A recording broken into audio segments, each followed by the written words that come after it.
રાજકોટ મહાનગરપાલિકાએ ચાલુ નાણાકીય વર્ષની અંદર બજેટ દ્વારા સ્ટેન્ડિંગ કમિટી દ્વારા એક દરખાસ્ત સારી મૂકવામાં આવી હતી કે રાજકોટના શહેરીજનોના પરિવારમાં જન્મ થનાર દીકરો કે દીકરી ના નામનું રાજકોટ મહાનગરપાલિકા એક વૃક્ષ વાવશે। રાજકોટ શહેર દિન પ્રતિદિન મોટું બનતું જાય છે,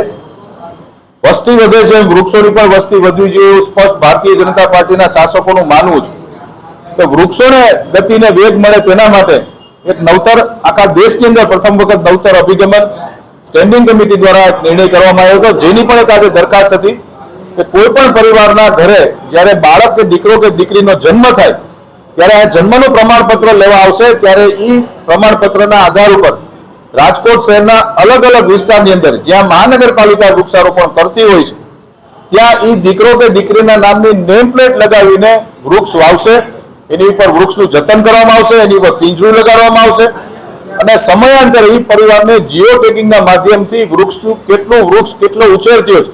એમની પણ માહિતી અમે આપવામાં આવશે। એ બહુ સારી દરખાસ્ત હતી, એને પણ આજે મંજૂરીની મોહર આપવામાં આવી છે।